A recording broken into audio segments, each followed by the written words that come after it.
சென்னை எண்ணூரில் மழைநீர் வடிகால் வாயில் எண்ணெய் கழிவுகள் வெளியேறி கடலில் கலப்பதால் மீனவர்களின் வாழ்வாதாரம் பாதிக்கும் நிலை ஏற்பட்டுள்ளது. எண்ணூர் பெரிய குப்பம், பர்மா நகர், அன்னை சிவகாமி நகர், எர்ணாவூர் குப்பம் போன்ற பகுதியில் அமைக்கப்பட்டுள்ள மழைநீர் வடிகால் வாயில் இருந்து மழைநீர் சின்னக்குப்பம் வழியாக கடலில் கலக்கும். இந்த பகுதியில் அதிக தொழிற்சாலைகள் இயங்கி வரும் நிலையில் இங்கிருந்து வெளியேறும் எண்ணெய் கழிவுகள் மழை நீரில் கலந்து கருப்பு நிறத்தில் கடலில் கலக்கும் நிலை ஏற்பட்டுள்ளது.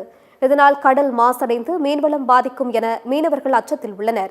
ஏற்கனவே மழைநீர் வடிகால் வாயில் இருந்து மழைநீர் தூண்டில் வளைவில் வெளியேறுவதாக மீனவர்கள் புகார் தெரிவித்தனர். இந்நிலையில் மழை காலத்திற்கு முன்னதாக தூண்டில் வளைவு நடுவே மழைநீர் வடிகால் வாயை கொண்டு செல்ல வேண்டும், மழைநீர் வடிகால் வாயில் எண்ணெய் கழிவுகள் கலப்பதை தடுக்க வேண்டும் என்று மீனவர்கள் சென்னை மாநகராட்சி மற்றும் அரசுக்கு மீனவர்கள் கோரிக்கை விடுத்துள்ளனர். காவாத்திட்ட கட்டியிருந்தாங்க சார், மழைநீர் காவாத்திட்டம். அதில் ஆயிலே வராதுன்னு சொன்னாங்க சார். ஃபுல்லாகவே ஆயில் தான் சார் கலந்துருக்கு. தண்ணி நேராக கல்லுக்கு நேரம் விடுறாங்க. இப்போ அந்த தண்ணியை விடல சார். ஏன்னா எங்கள் வாழ்வாதாரமும் ரொம்ப பாதிக்கும் சார். இப்போ கடலில் பார்த்தீங்கன்னா ஒரே பிளாக்காக தான் தெரியுது. ஃபுல்லாகவே ஆயில், காலை விற்க முடியல, சாயங்கல சார். எங்களுக்கு தண்ணி ஃபுல்லாகவே ஆயில் தான் சார்.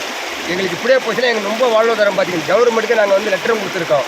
நாங்கள் சொல்லி தான் பார்க்குறோம். அது இன்னும் நடவடிக்கை எடுக்கல. கவர்மெண்ட் கண்டுக்காம இருக்கு. இவ்வளோ நேரம் நாங்கள் சொல்லி கவர்மெண்ட் கண்டுக்கல, இவர் கம்பெனிக்காரங்களும் கண்டுக்கல. இப்போ நாங்கள் தொழில் பண்ண முடியாது. ஃபுல்லாக அடுத்துட்டு போச்சுன்னா வாழ்வாதாரம் கிடையாது. நான் கடலுக்கு போக முடியாது. இது உடனடியே எங்களுக்கு ஸ்டெப் எடுத்து நீங்கள் பண்ணி ஆகணும். ஸ்டாப் பண்ணிட்டீங்க.